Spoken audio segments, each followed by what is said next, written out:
Миналият понеделник фристайлът на Елена Йончева и Сашо ги остави седми в класирането на съдиите. Ако не беше станала журналистка, щеше да бъдеш фантастична танцорка. За нашия пореден танц Мамбото поканихме специалисти по латиноамерикански танци. Една чудесна двойка, които струва ми се само за един час успяха да ни покажат елементи, които ги усвояваме без проблем. Раз, два, три, пет, шест, седем. Тази седмица танцуваме пак латина и затова съм решил да предприемем нещо драстично отново. Да поканя Елена на най-горещото латино парти в столицата.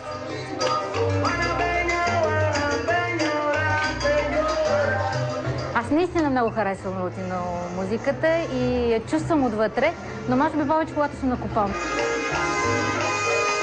Когато съм на сцената на Dancing Stars, не мога да се отпусна или до този момент някакси не се получава, за съжаление.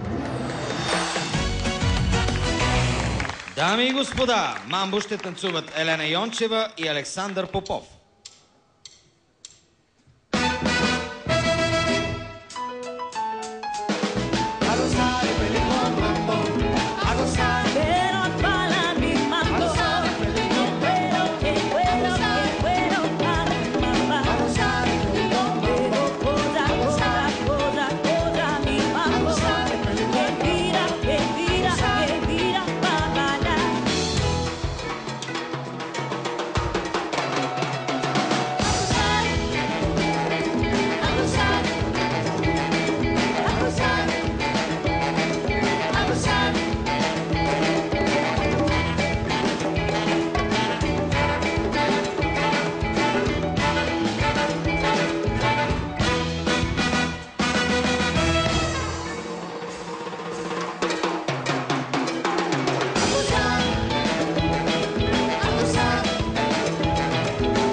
Много е приятно, много беше приятно и на мен, надявам се и видях, че и на зрителите. Заповядай, Елена.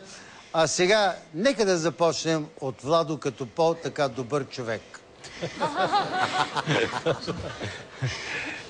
Първо искам да кажа, че виждам в Елена страхотно развитие. Просто изненадваш ме, но това е факт. Но ти идваш тук, забавляваш се, танцуваш и това е малко като моето готвене. Значи аз искам да си изготвя нещо хубаво, слагам го, красиво го правя, каквото трябва по рецепта, слагам го в печката и излиза лошо. Понякога излиза хубаво, нали? Да, но при мен е лошо. И тук и при вас се получи малко така. Латино танците не са вашата стихия.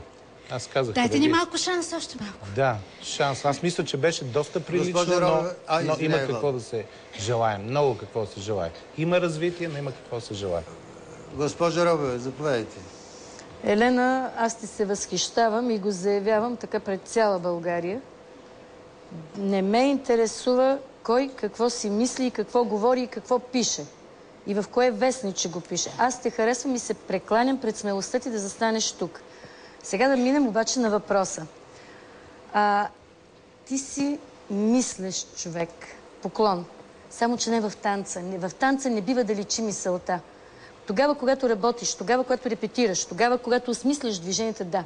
Но когато застанеш тук, когато те гледат, всички хора трябва да имат чувството, че е толкова леко, че ти си просто едно фриволно момиче, че ти танцуваш и се забавляваш. Много леко ли беше, нали? Не, личеше една скованост и една малко повече мисъл, отколкото трябва. Отпусни се, кажи майната му и играй до край. Галена, отпусни се и ти. Елена много си подобрила движението си в тялото на дансинга, но наистина прекалено се концентрираш на места. Няма нужда да го правиш това. Много добре вървиш, много добре се развиваш. Отпусни се малко повече, освободи се. Довери се малко повече на твоя партньор и мисля, че всичко ще изглежда много по-добре и ще стане от само себе си. Благодаря ви. Бегайте при радост, защото сме зле с времето.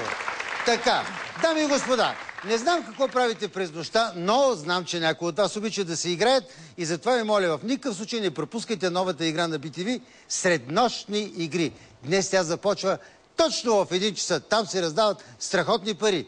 Вижте какво са ви приготвили за тази нощ моите приятелки Деси и Деси.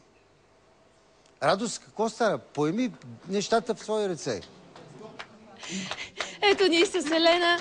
Искам да ти кажа, че много ми хареса това. В началото малко пообъркахте нещата, но най-хубавото беше... Това беше импровизация наша, не сме объркали неща. Да, ние никога не объркваме. Кажи ми сега, как ще направиш така, че да се отпуснеш? Непрекъснато това ти повтаря. Повече танци, с повече танци. Да оставаш. Разбира се. Ти се очертаваш като любим. Да. И с повече кубински дух, защото за този танц ни даде много, много стил и дух Алфредо Торес и неговите колеги. Така че ако се развиваме по този начин, сигурно следващата латино ще бъде по-добра, ако стигнем до него. Може да отидете до Куба, да се върнете и съвсем ще ги оправите нещата. Очертаваш се като любимката на публиката. Много гласуват хората за теб.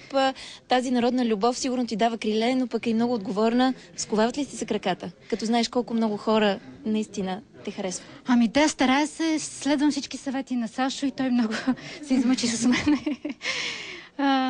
Дано има някакво развитие и отпускане повече. Има голямо развитие. Нека да видим оценките на журито. Уважаеми съдии, моля дайте вашите оценки. Галена Великова. 8.